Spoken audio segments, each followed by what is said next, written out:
Remember that iconic dialogue from the movie Chak De India? 70 minute है तुम्हारे पास। शायद तुम्हारी जिंदगी के सबसे खास 70 minute. Well, in the world of digital resumes, forget 70 minutes. Sometimes 7 seconds are all we might get to make an impact. Welcome to ET Careers GenNext, where we talk about the careers of today and tomorrow and answer the questions you might have. I'm Devleena. I've had a very unconventional career since the last 20 years, working in investment banking, investment management, right up to entrepreneurship and writing.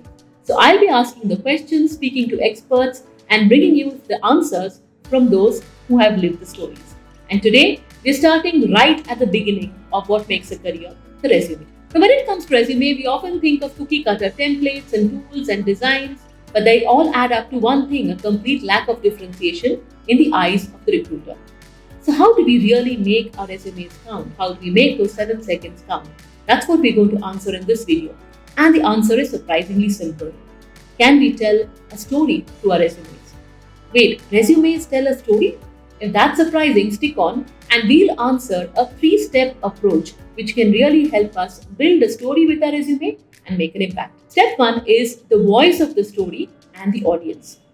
Let me share this with a story. A story all of us would have read or heard, The Hare and the Tortoise.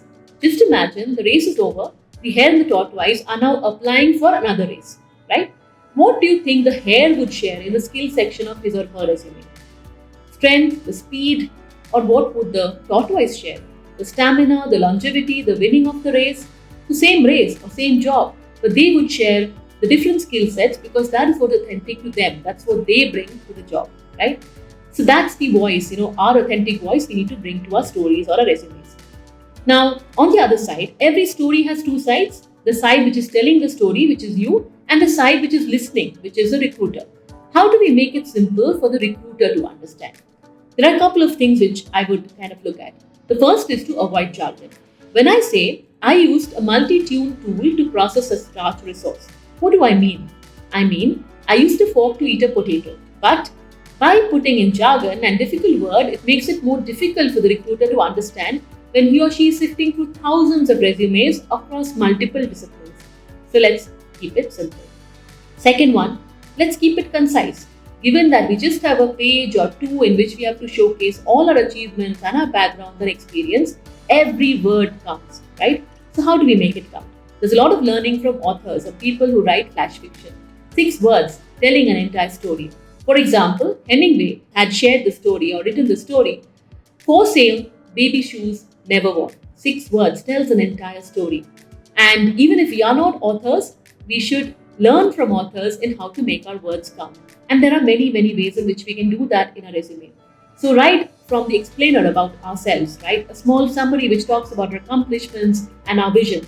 Then do every paragraph which talks about every job, right? And job accomplishments. Instead of saying, I worked in X and I did Y, can we say that I did Y, which resulted in Z? So focus instead on the accomplishments and the outcomes, because that is what the recruiters would really want to understand and know about. Save the space. Similarly, work in a reverse chronological order so that they are able to see the skills building up over time, race by race, project by project. So that's it about step 1, the voice of the story, which brings out your unique skills, and also the audience understanding, keeping it simple and keeping it concise.